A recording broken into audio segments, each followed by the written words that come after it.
서울 동대문을 출신 장경태 의원입니다. 방금 후보자께서 조용히 하세요. 이 답변 과정에서 태블릿 PC 관련돼서 이의 신청된 바가 없다고 얘기하셨나요? 그건 아니시죠? 예. 이 신청을 변호인 통해서 이 문재인 대통령 이 손자에 대한 무리한 압수수색 과정 또 태블릿 PC 압수수색 과정에서 서면으로 분명히 이의 신청했습니다. 변호인. 조용히 하세요. 그리고 압수수색 목록에도 보면 전주지방검찰청 목록에 분명히 아이패드 목록이 있습니다. 이건 알고 계시죠? 언론 보도를 통해서도 알고 계실 텐데요. 제가 굳이 수사 보고를 받지 않아도.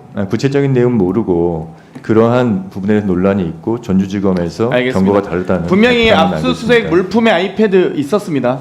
그건 알고 계셨으면 좋겠고요. 모르셨더라도 저는 여기 시간대로 오신 거 아니죠? 그럼요. 자료 예. 제출 잘 하셔야죠. 그리고 왜 목소리 이렇게 좀 목소리 크게 해주시면 안 됩니까? 답변을 좀 떠보도록 지금 많은 시청자들이 답변이 안 들린다는 민원을 많이 제기하고 있습니다. 그러십니까? 국민들을 위해서라도 해주십시오. 저희는 들리죠. 마이크를 좀 가까이 대세요, 후보자님. 예, 알겠습니다. 이번 후보자께서 너무 충성 총장이셔서 참 이 어떻게 답변을 드려야 될지 모르겠습니다. 근데 최소한 정권에 충성할 수는 있어도 민생 수사는 제대로 하셔야 된다고 생각하거든요. 문재인 정부 때 검사장 다셨죠. 예, 그렇습니다. 법무부 기조실장 하셨죠. 예, 그렇습니다. 초반에 추미애 법무부 장관 시절 법무부 기조실장 맞습니까? 예, 맞습니다. 예. 그 당시 윤석열 검찰총장 징계 찬성 의견이셨죠. 부분적 찬성. 8개의 징계 혐의 중에 제가 뭐 뭐 부분적 속기록 다 까야 됩니까? 어떤 부분을 그러니까 말씀하시는 거죠? 윤석열 총장과 징계 청구 8가지 혐의 중에 부분적으로 징계 동의하시는 것 있으시죠? 부분적으로 제가 징계 동의한 바 없습니다. 없습니까? 예. 그러면 중앙일보 사주와의 부적절한 만남에 대해서 징계 동의하셨습니까? 제가 동의한 바 없습니다. 없습니까? 그러면 징계 예. 동의가 안 됐다는 얘기죠? 재판부 대검 수사정보정책관실에서 그러니까 재판부 판사들의 이 개인정보 및 성향 불법적으로 자료 수집한 것에 대해서도 징계 대상이 안 된다고 생각하셨나요? 위원님, 지금 구체적으로 지금 징계 사유를 법무부 기조실장은 말씀하시는데 징계 결재 라인이시잖아요. 징계 결재 라인이 아니고 직무집행 정지 명령의 결재 라인입니다. 그러니까요. 네. 예. 그래서 여기에 대해서 직무집행 정지에 대해서 징계 대상이 된다고 생각하셨습니까? 직무집행 정지 결재 과정에서 징계의 사유와 절차가 적법 절차에 반하다고 아니, 생각해서 본인의 의견을 징계를 묻는 거예요. 거부했습니다. 그러니까 공무원이 행정 공무원이 아니시잖아요. 기조실장이잖아요. 그래서 법무부의 징계를 안 기획 했습니다. 조정 예. 그리고 입장을 정리하는 최고 책임자 아닙니까? 예, 그렇습니다. 검사장급에. 예. 그래서 이거 지금 하나하나 묻고 계신 거예요. 지금 하나하나 답변 안 하시니까. 그럼 대검 감찰부에 이 한동훈 당시 검사에 대한 감찰 수사 착수 보고를 받고 감찰을 중단하게 한 혐의에 대해서는 어떤 입장이셨습니까? 아니, 제가 지금 말씀드리다시피 그 징계에 제가 전혀 관여한 바가 없습니다. 징계 절차에는. 다만 직무집행 정지 명령 과정에서 징계를 거부하였고 실제 징계 절차는 검찰국에서 진행한 거지 기조실과는 관계가 없습니다. 그러니까 입장을 낸 것으로 지금 당시 후보자가 직무집행 정지 명령에 대해서 직무정지 징계 청구에 동의하기 어렵다는 입장을 내긴 했잖아요. 예, 그렇습니다. 그렇죠. 그러면 징계 청구에 대해서 직무정지 징계 청구에 대해서 입장을 내셨으면 거기에 대한 검토를 하셨을 거 아니에요, 본인의.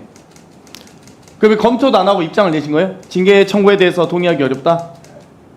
위원님, 그때 당시 상황을 제가 구체적으로 말씀드리기 어렵지만 그러니까 당시 상황 다 알고 있고요. 전 국민이 알고 있습니다. 그 상황에 대해서. 근데 본인이 지금 그 당시 기조실장 당시의 입장을 묻고 있는 거잖아요.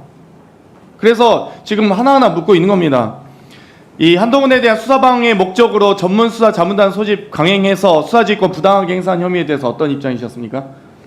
저는 당시에 징계 절차가 전체적으로 적법 절차에 반하고 징계 사유에 대해서도 불분명하고 근거가 이 사유에 없다고 대해서 생각했습니다. 전부 그러면 지금 민원 원본인 것처럼 이 한동훈 전 총리 수사검사들에 대한 이 감찰이 민원 원본인 것처럼 허위 제출한 서류 이런 부분이라든지 감찰 착수 사실이 외부의 언론 보도 알려진 것, 또 국정감사 시 퇴임 후 정치시사 발언, 이런 정치적 중립 위반 이런 부분들 다 징계 대상이 아니다고 판단하신 거죠? 위원님, 제가 당시 징계 기록을 보거나 그런 부분이 전혀 없습니다. 일단은 없다고 하셨고 그러면 왜 여기에 대해서 징계 청구에 동의하기 어렵다고 하셨어요? 입장이 징계 대상이 없는데 그럼 입장을 내시지 말았어야죠. 입장을 낸 징계 게 내용도 모르고 입장도 없는데 왜 입장을 내셨습니까? 입장이 없는데. 입장을 낸 게 아니고 징계 절차에서 직무집행 정지 명령 공문에 결재를 거부했던 것입니다. 제가 저 입장을 별도로 아니 바꿔 내용도 발표한 적은 모르면서 없습니다. 징계를 거부하십니까? 그러면? 그 당시 상황은 거부할 수밖에 없는 상황이었습니다. 그러니까 왜요? 그러니까 답변해 보세요. 절차나 사유가 제가 결재할 수 없는 사유를 사유였습니다. 모르셨다면서 정당한 이유가 안 된다고 판단하셨는데 왜 사유를 알고 계신 것처럼 얘기하세요? 그러면 결재 거부하시면 안 됐죠? 그러면. 사유는 어떤 사유인지는 보도자료를 보고 알았습니다. 네, 그것도 예. 충분히 답변하시고요. 특활비 저희가 결산 소위하면서 보면은 전혀 소명 안 하십니다. 특활비가 무슨 쌈짓돈입니까? 저희 영수증 집행 내역 알려달라 했더니 이렇게 제출합니다. 이게 지금 영수증입니까? 특활비 1억 5천만 원 윤석열 검찰총장에 대한 특활비 제출 영수증이고요. 또 윤석열 당시 검찰총장 당시에 직무정지 영수증입니다. 두 건의 직무정지 중에도 11월 26일에 400만 원, 11월 30일에 2,821만 원 사용합니다. 과거에 박근혜 전 청와대에서 특활비 사용했다가 이거 문제된 거 아시죠? 예, 알고 있습니다. 탄핵 이 심판 과정에서. 근데 왜 직무정지된 검찰총장이 마음대로 이렇게 특활비 사용해도 됩니까? 그거를 당시 직무정지된 총장이 있었는지 아니면은 직무를 대행하고 있는 차장이 있었는지에 대해서는 잘 모르겠습니다. 이 당시 조남관 차장이잖아요. 네, 그렇습니다. 조남관 특활비 결제를 조남관 차장이 하지 않아요. 검찰총장이 합니다. 직무정지된 검찰총장이 자신이 셀프 결제해가지고 스스로 특활비 결제를 해서 사용한다니까요. 제가 그 그건 문제 부분은 아닙니까? 구체적으로 수사 사실관계를 대상 아닙니까? 모르기 때문에 제가 말씀드리기가 어렵습니다. 아니 그러니까 그거 적절한 행태, 그러니까 당연히 알진 못할 수 있죠. 근데 이게 제가 사실관계 말씀드렸잖아요.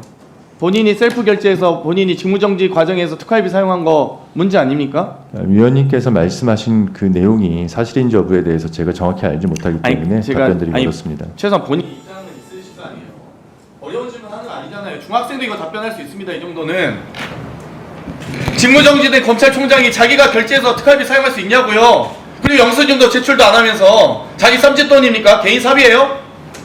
위원님께서는 위원님 지금 말씀하시는 게 사실을 전제로 말씀하고 계신 거 아닙니까? 사실을 전제로 얘기하고 있습니다. 지금 저는 그런 가정적인 사실을 전제로 아니, 사실을 하는 부분에 전제로 대해서 얘기하고 답변드리기 있다니까요? 어렵습니다. 제 질의가 그럼 거짓이라고 지금 아니, 전제하고 답변하시는 거예요? 제가 그 부분에 대해서 정확하게 사실관계를 모르지 않습니까? 그 사실한 부분은 그래서 제가 위원님 전제를 어떻게 말씀드리지 않는 사실관계를 본인이 결제해서 자, 특활비 사용했다는 정리해 주세요. 겁니다. 거기에 대한 입장을 묻는 거잖아요.